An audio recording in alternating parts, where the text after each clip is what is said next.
खास बुलेटिन। चलिए बुलेटिन की शुरुआत करेंगे आज की कुछ खास बड़ी खबरों के साथ। मुंबई में जियो वर्ल्ड सेंटर में प्रधानमंत्री नरेंद्र मोदी और ब्रिटिश प्रधानमंत्री कीर स्टारमर ने उच्च शिक्षा और अकादमी सहयोग को मजबूत करने के उद्देश्य से विभिन्न ब्रिटिश विश्वविद्यालयों के कुलपतियों से बात की। इस बैठक का उद्देश्य भारत ब्रिटेन शिक्षा सहयोग को और विस्तार देना और विश्वविद्यालयों के बीच शैक्षिक एवं शोध परियोजनाओं को बढ़ावा देना बताया गया। दोनों नेताओं ने इस अवसर पर शिक्षा क्षेत्र में साझेदारी और नवाचार के महत्व पर जोर दिया।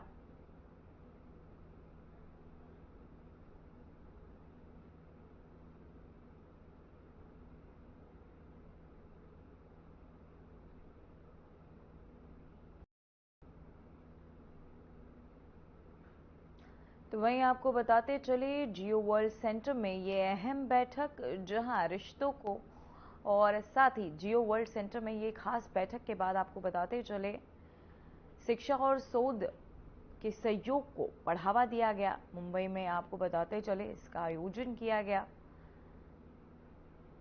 तो वहीं मुंबई में जियो वर्ल्ड सेंटर में प्रधानमंत्री नरेंद्र मोदी और ब्रिटिश प्रधानमंत्री कीर स्टारमर ने उच्च शिक्षा और अकादमी सहयोग को मजबूत करने के उद्देश्य से विभिन्न ब्रिटिश विश्वविद्यालयों के कुलपतियों से बातचीत की है। इस बैठक का उद्देश्य भारत ब्रिटेन शिक्षा सहयोग को और विस्तार देना और विश्वविद्यालयों के बीच शिक्षण और शोध परियोजनाओं को बढ़ावा देना बताया जा रहा है। दोनों नेताओं ने इस अवसर पर शिक्षा क्षेत्र में साझेदारी और नवाचार के महत्व पर भी जोर दिया। तो वहीं आपको बताते चले जियो वर्ल्ड सेंटर में यह अहम बैठक, जहां पीएम और ब्रिटिश पीएम की एक खास मुलाकात देखने को मिली, जहां विश्वविद्यालयों के कुलपतियों से भी पीएम ने किया संवाद। साथ ही शिक्षा और शोध में सहयोग को बढ़ावा देने के मद्देनजर ये खास बैठक, आपको बताते चले शिक्षा और शोध को, ये सहयोग को बढ़ावा। तो वहीं ऑस्ट्रेलिया में रक्षा संबंधों को और सुदृढ़ बनाने के लिए रक्षा मंत्री राजनाथ सिंह ने सिडनी में रॉयल ऑस्ट्रेलियाई नौसेना के प्रमुख बेस HMAS कुत्ताबुल का दौरा किया। साथ ही इस दौरान उन्होंने फ्लीट बेस ईस्ट का जल दौरा भी किया। वहीं ऑस्ट्रेलिया के सहायक रक्षा मंत्री पीटर खलील ने रक्षा मंत्री का स्वागत किया और उनके साथ दौरे के दौरान मौजूद रहे। इस दौरे का मकसद दोनों देशों के बीच सैन्य सहयोग और रणनीतिक साझेदारी को और गहरा करना बताया गया है। तो वहीं आपको बताते चले रक्षा मंत्री का HMAS कुत्ताबुल दौरा, जहां आपको बताते फ्लीट बेस ईस्ट का जल दौरा भी किया। साथ ही आपको बताते चले ऑस्ट्रेलिया के सहायक ने किया स्वागत, जहां भारत ऑस्ट्रेलिया रक्षा सहयोग को मजबूती देने के लिए एक खास बैठक, जहां दौरे के रणनीतिक साझेदारी को लेकर भी चर्चा की गई। तो वहीं आपको बताते चले ऑस्ट्रेलिया में रक्षा संबंधों को और सुदृढ़ बनाने के लिए रक्षा मंत्री राजनाथ सिंह ने सिडनी के रॉयल ऑस्ट्रेलियाई नौसेना के प्रमुख बेस HMAS कुत्ताबुल का दौरा किया, जहां आपको बताते चले ऑस्ट्रेलिया के सहायक रक्षा मंत्री पीटर खलील ने रक्षा मंत्री का भव्य स्वागत कर उनके साथ दौरे के दौरान मौजूद रहे। वहीं इस दौरे का मकसद दोनों देशों के बीच सैन्य सहयोग और रणनीतिक साझेदारी को गहरा करना बताया गया।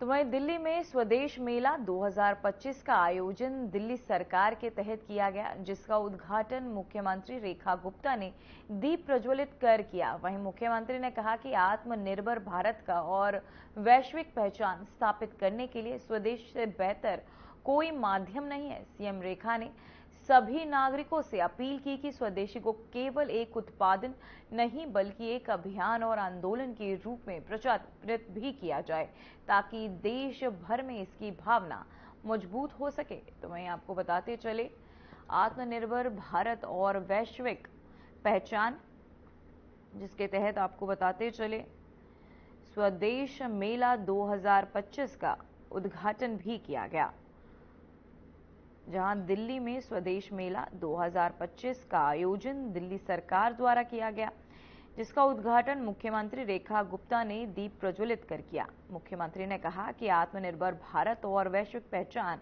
स्थापित करने के लिए स्वदेश से बेहतर कोई माध्यम नहीं है। सीएम रेखा ने सभी नागरिकों से अपील की कि स्वदेश को केवल एक उत्पादन नहीं बल्कि एक अभियान और आंदोलन के रूप में प्रचारित किया जाए, ताकि देश भर में इसकी भावना मजबूत हो सके।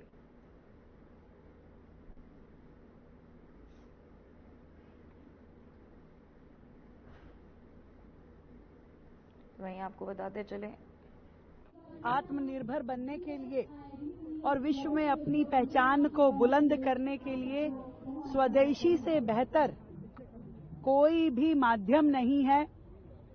स्वदेशी का संग्राम हम सब ने आजादी के समय से लेकर के आज तक उसके महत्व को देखा है, समझा है। आज यदि भारत का बच्चा बच्चा इस बात को समझ ले तो हर वो मुकाम जो भारत चाहता है उसे मिलेगा, और हम सब इसको एक अभियान के जैसे, एक मुहिम के जैसे, एक आंदोलन के जैसे समाज में प्रचारित और प्रसारित करें। जब प्रधानमंत्री जी हर मंच से स्वदेशी की बात करते हैं, वोकल फॉर लोकल की बात करते हैं, तो उसके कुछ मायने हैं। उसके पीछे का वो संदेश कि भारत अपने पैरों पे खड़ा हो अपनी हर जरूरत के लिए, हमारे सामान, हमारे उद्योग न केवल अपनी देश की जरूरतों को पूरा करें बल्कि विश्व में अपनी एक ब्रांडिंग प्रस्तुत करें, जिससे भारतीय उत्पाद, भारतीय तकनीक पूरे विश्व में अपना स्थान बना सके और भारत विश्व गुरु बन सके। तो वहीं मुंबई में मध्य प्रदेश के मुख्यमंत्री मोहन यादव ने निवेशकों और उद्योगपतियों के साथ संवाद किया। इस इंटरैक्टिव सत्र का उद्देश्य मध्य प्रदेश में निवेश अवसरों को उजागर करना और राज्य में व्यापार को बढ़ावा देना था। सीएम ने निवेशकों को राज्य की उद्योग नीति, लाभ और सुविधाओं से अवगत कराया। उन्होंने कहा कि मध्य प्रदेश में औद्योगिक विकास और व्यवहार के लिए अनुकूल वातावरण तैयार किया गया और राज्य निवेशकों के लिए तेजी से आकर्षण बन रहा है।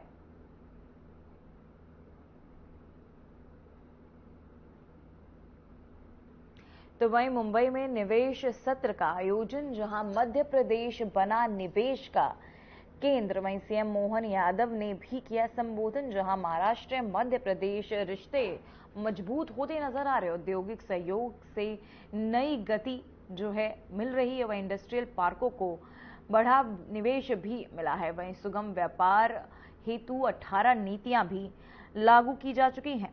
तो वहीं आपको बताते चले, व्यापार के लिए भी ये खास बताया जा रहा है।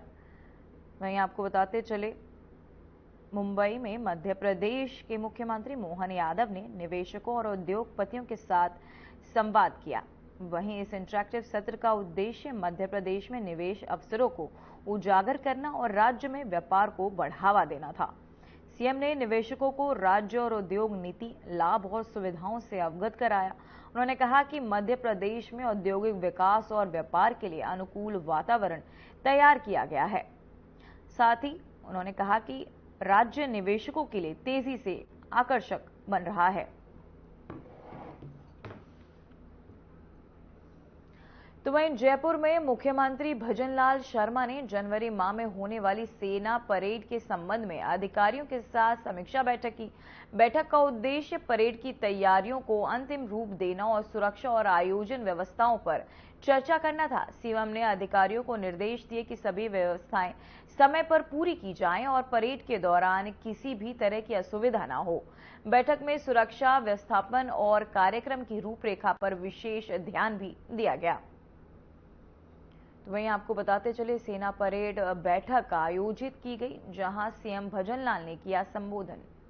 साथ ही जनवरी में होने वाली परेड की तैयारियां जो है वो शुरू हो गई। साथ ही सुरक्षा और आयोजन व्यवस्थाओं पर भी इस बैठक के दौरान कई अहम चर्चाएं हुई। जहां आपको बताते चले, जयपुर में मुख्यमंत्री भजनलाल शर्मा ने जनवरी माह में होने वाली सेना परेड के संबंध में अधिकारियों के साथ समीक्षा बैठक की। बैठक का उद्देश्य परेड तैयारियों को अंतिम रूप देना और सुरक्षा और आयोजन व्यवस्थाओं पर चर्चा करना था। सीएम ने अधिकारियों को निर्देश दिए सभी व्यवस्थाएं समय पर पूरी की जाएं और परेड के दौरान किसी भी तरह की असुविधा न हो। वहीं बैठक में सुरक्षा व्यवस्थापन और कार्यक्रम की रूपरेखा पर भी विशेष ध्यान दिया गया। जहां सेना परेड बैठक का आयोजन वहीं सीएम भजनलाल ने भी किया संबोधित। साथ ही जनवरी में होने वाली परेड की तैयारी, सुरक्षा और आयोजन व्यवस्थाओं पर भी चर्चा की गई। तो वहीं आपको बताते चले, जयपुर में मुख्यमंत्री भजनलाल शर्मा ने जनवरी माह में होने वाली सेना परेड के संबंध में अधिकारियों के साथ समीक्षा बैठक की। बैठक का उद्देश्य परेड की तैयारियों को अंतिम रूप देना और सुरक्षा और आयोजन व्यवस्थाओं पर चर्चा करना था। सीएम ने अधिकारियों को निर्देश दिए कि सभी व्यवस्थाएं समय पर पूरी की जाए और परेड के दौरान किसी भी तरह की असुविधा न हो।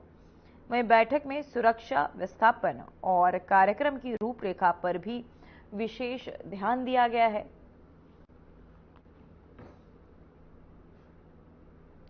तो वहीं उत्तर प्रदेश के गोरखपुर में मुख्यमंत्री योगी आदित्यनाथ ने जनता दर्शन के दौरान आम लोगों से मिलकर उनकी परेशानियों और समस्याओं को सुना। इस कार्यक्रम का उद्देश्य जनता की समस्याओं को सीधे सुनकर त्वरित समाधान सुनिश्चित करना है। मुख्यमंत्री ने नागरिकों के सवालों का धैर्यपूर्वक जवाब दिया और अधिकारियों को निर्देश दिए कि शिकायतों का त्वरित समाधान किया जाए। वहीं जनता दर्शन कार्यक्रम में लोग विभिन्न मुद्दों पर अपने सुझाव और शिकायतें लेकर पहुंचे। तो वहीं आपको बताते चले, गोरखपुर में जनता दर्शन का आयोजन, जहां सीएम योगी ने सुनी जनता की शिकायतें, साथ ही उनका समाधान भी किया। तो वहीं आपको बताते चले, यह अहम आयोजन जहां सीएम योगी ने जनता की शिकायतें भी सुनी। साथ ही आपको बताते चले, उत्तर प्रदेश के गोरखपुर में मुख्यमंत्री योगी आदित्यनाथ ने जनता दर्शन के दौरान आम लोगों से मिलकर उनकी परेशानियों और समस्याओं को सुना।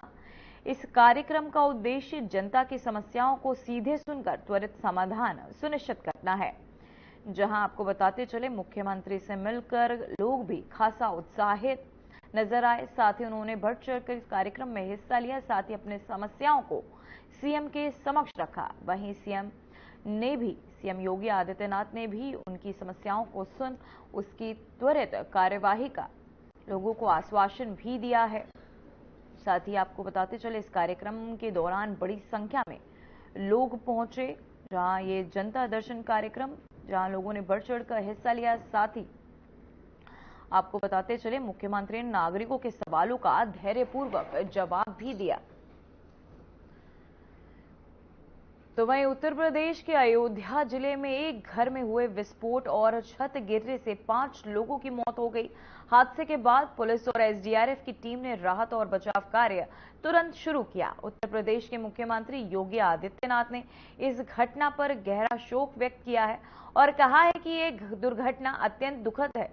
मुख्यमंत्री ने शोक संतप्त परिवारों के प्रति संवेदनाएं व्यक्त की और प्रभु श्री राम से प्रार्थना की कि दिवंगत आत्माओं को शांति मिले, वहीं परिवारों को दुख सहने की शक्ति मिले और घायलों को शीघ्र स्वास्थ्य लाभ प्राप्त हो। तो वहीं आपको बताते चले, जहां उत्तर प्रदेश के अयोध्या में जिले में आपको बता दें, एक विस्फोटक और छत गिरने से 5 लोगों की मौत हो गई। हादसे के बाद पुलिस और एसडीआरएफ की टीम ने राहत और बचाव कार्य तुरंत शुरू किया। उत्तर प्रदेश के मुख्यमंत्री योगी आदित्यनाथ ने इस घटना पर गहरा शोक व्यक्त किया है और कहा है कि ये दुर्घटना अत्यंत दुखद है। मुख्यमंत्री ने शोक संतप्त परिवारों के प्रति संवेदना व्यक्त की और प्रभु श्री राम से प्रार्थना की कि दिव्यांगत आत्माओं को शांति मिले, वहीं परिवारों को दुख सहने की शक्ति मिले और घायलों को शीघ्र स्वास्थ्य लाभ भी प्राप्त हो। तो वहीं आपको बताते चले, अयोध्या में घर में विस्फोट, जहां 5 लोगों की दुखद मौत का यह मामला भी सामने आया है। जनपद अयोध्या के थाना पूरा कलंदर क्षेत्र से सायंकाल 7:15 के आसपास एक सूचना आई कि एक माफी गांव है, जहां पे एक मकान जो कि गांव के बाहर खेतों के अंदर बना हुआ है, उसकी छत गिरी है, जिससे कि काफी बड़ा विस्फोट हुआ है। मौके पर आकर के सभी जो हमारी रेस्क्यू टीम है, पुलिस और प्रशासन के अधिकारियों ने तत्काल यहां पर रेस्क्यू ऑपरेशन स्टार्ट किया है ये मकान मुख्य रूप से इसी गांव के रहने वाले पप्पू गुप्ता का है, जो अपने परिवार के साथ यहाँ रहते थे। तत्काल उनको और बाकी जो घायल लोग थे उनको शिफ्ट किया गया हॉस्पिटल, जहाँ पर 5 लोगों को अभी तक मृत घोषित किया गया है। घटनास्थल का निरीक्षण हमारे और डीएम साहब द्वारा, हमारी सभी फोरेंसिक, बीडीडीएस और सीएफओ और बाकी अन्य टीम्स द्वारा किया गया है। मौके के निरीक्षण से एक बात क्लियर हो रही है कि जहाँ पर ये घटना घटी है, जहाँ की घर के जिस पार्ट की छत गिरी है, संभवतः वहां पर काफी जो किचन के बर्तन हैं वो वहां पर थे और उनको वो भी काफी क्षतिग्रस्त हुए हैं। मौके की जो एविडेंसेस हैं वो हमारी टीम द्वारा इकट्ठे किए जा रहे हैं।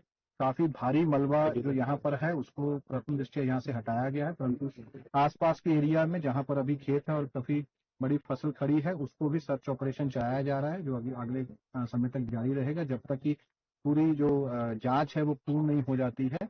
बाकी जो अग्रिम विधिक कार्रवाई है वो।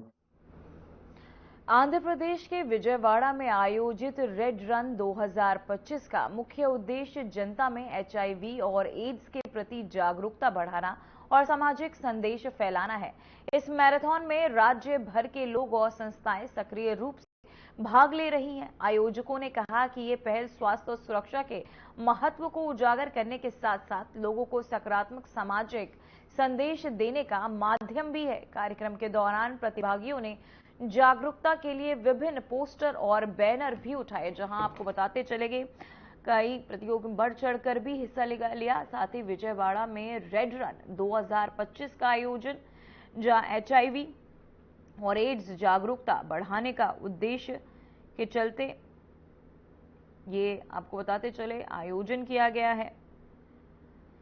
जहां आंध्र प्रदेश के विजयवाड़ा में आयोजित रेड रन 2025 का मुख्य उद्देश्य जनता में एचआईवी और एड्स के प्रति जागरूकता बढ़ाना और सामाजिक संदेश फैलाना है। साथ ही इस मैराथन में राज्य भर से लोग और संस्थाएं सक्रिय रूप से भाग ले रही हैं और लोगों को जागरूक करने का काम भी कर रही हैं। साथ ही समय समय पर ऐसे कार्यक्रम भी आयोजित कर एचआईवी और एड्स को लेकर लोगों को जागरूक किया जा रहा है। कई अन्य संस्थाओं और सरकारों द्वारा जहां ऐसे मैराथन्स का आयोजन देश भर में, राज्य भर में नजर आ रहा है, तो वहीं इस मैराथन में राज्य भर के लोग और संस्थाएं सक्रिय रूप से भाग ले रही हैं। आयोजकों ने कहा कि ये पहल स्वास्थ्य और सुरक्षा के महत्व को उजागर करने के साथ साथ लोगों को सकारात्मक सामाजिक संदेश देने का भी माध्यम है।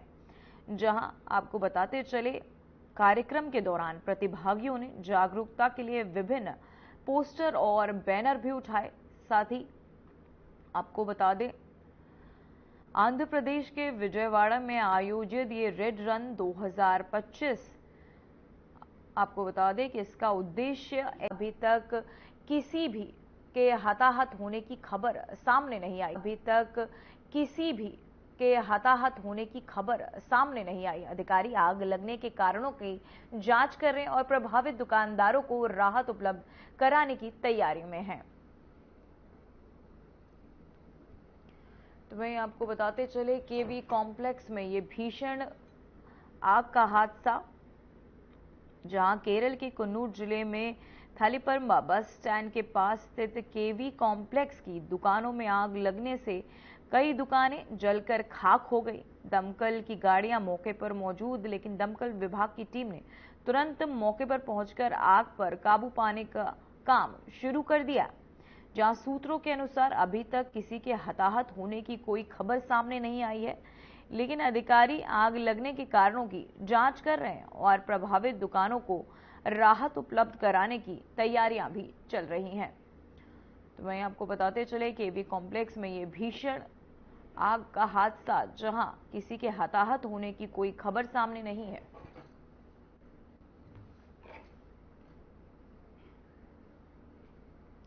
तो वहीं दिल्ली में सुबह डीएनडी फ्लाईओवर पर एक कार अचानक दुर्घटनाग्रस्त हो गई। मौके पर पहुंची ट्रैफिक पुलिस ने वाहनों की जांच की और सड़क पर यातायात सामान्य बनाए रखा। पुलिस ने बताया कि किसी भी व्यक्ति को चोट नहीं आई और वाहन को सुरक्षित स्थान पर हटाकर फ्लाई वे के यातायात सुचारू किया गया। तो वहीं आपको बता दें, अधिकारियों ने ड्राइवरों और यात्रियों को सड़क सुरक्षा नियमों का पालन करने की सलाह भी दी है।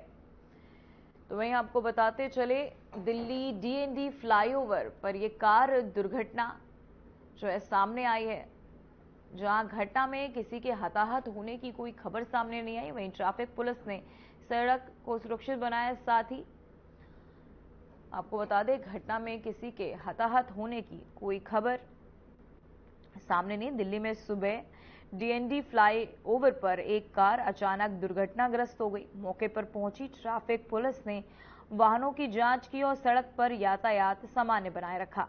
पुलिस ने बताया कि किसी भी व्यक्ति को चोट नहीं आई और वाहन को सुरक्षित स्थान पर हटाकर फ्लाईओवर तक यातायात सुचारू किया गया। अधिकारियों ने ड्राइवरों को यात्रियों को सतर्क रहने की सलाह भी दी है। तो वहीं उत्तर प्रदेश के अयोध्या में भव्य दीपोत्सव 2025 के आयोजन को लेकर तैयारियों का क्रम जारी है। पूरे शहर को रोशनी और सजावट से सजाया जा रहा है और पर्यटन और श्रद्धालुओं के आपको बता दें आगमन को देखते हुए सुरक्षा और व्यवस्थाओं को भी दुरुस्त किया जा रहा है। इस दौरान श्रद्धालु और पर्यटक अयोध्या की गलियों, मंदिरों और घाटों को रोशनी और दीपों से जगमगाते हुए देख सकेंगे। आयोजकों ने बताया कि ये उत्सव धार्मिक और सांस्कृतिक महत्व के साथ अयोध्या की पर्यटन संभावनाओं को बढ़ावा देगा। तो वहीं आपको बताते चले, महत्व के साथ साथ अयोध्या में पर्यटन संभावनाओं को भी बढ़ावा देगा। उत्तर प्रदेश के अयोध्या में भव्य दीपोत्सव का आपको बताते चले आयोजन किया गया, जहां आयोजन की तैयारियों का क्रम भी अभी भी लगातार जारी है। पूरे शहर को रोशनी और सजावट से सजाया जा रहा है और पर्यटन और श्रद्धालुओं के आवागमन को देखते हुए सुरक्षा और व्यवस्थाओं को दुरुस्त भी किया जा रहा है। इस दौरान श्रद्धालु और पर्यटक अयोध्या की गलियों और मंदिरों में आपको बताते चले लगातार नजर आ रहे हैं। खबर प्रयागराज से है, जहां करवा चौथ के पावन अवसर पर श्रद्धालु संगम तट पर पवित्र स्नान और पूजा अर्चना के लिए बड़ी संख्या में पहुंच रहे हैं। महिलाएं व्रत का पालन करते हुए गहनों और पारंपरिक वेशभूषा में संगम में पूजा कर रहे हैं। लोग इस दिन अपने परिवार की खुशहाली, प्रेम और स्वास्थ्य के लिए प्रार्थना कर रहे हैं। वहीं प्रशासन ने भी सुरक्षा और व्यवस्थाओं को दुरुस्त रखा है ताकि श्रद्धालु बिना किसी असुविधा के धार्मिक अनुष्ठान कर सकें। तो वहीं आपको बताते चले, संगम तट पर जुटे श्रद्धालु, जहां आपको बताते चले करवा चौथ के इस खास पर्व को लेकर तट पर बड़ी संख्या में श्रद्धालु जुट रहे हैं। साथ ही आपको बताते चले, पारंपरिक वेशभूषा में यहाँ पूजा की जा रही। संगम पर सुरक्षा के कड़े इंतजाम भी किए गए हैं। जहां आपको बताते चले, पारंपरिक वेशभूषा में पूजा की गई।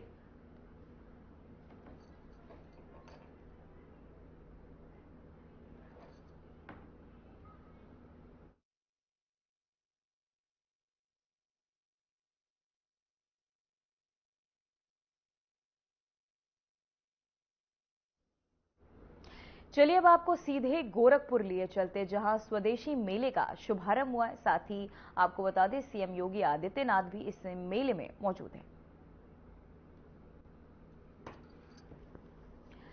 यूपी ट्रेड शो स्वदेशी मेले का शुभारंभ, जहां सीएम योगी आदित्यनाथ उपस्थित।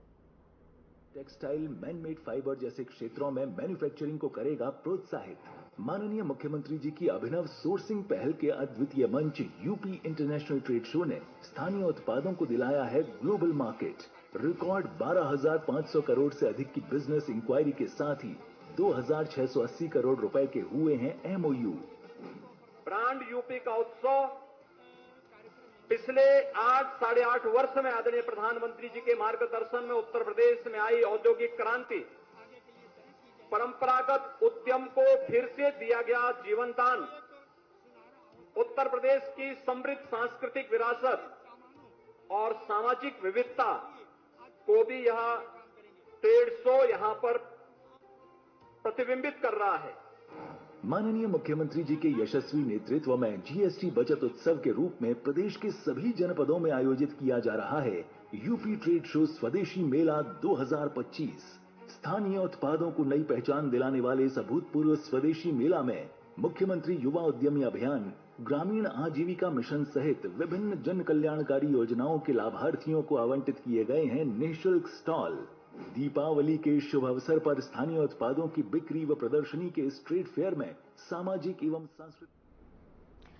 फिलहाल बुलेटिन में बस इतना ही। मुझे दीजिए इजाजत। नमस्कार।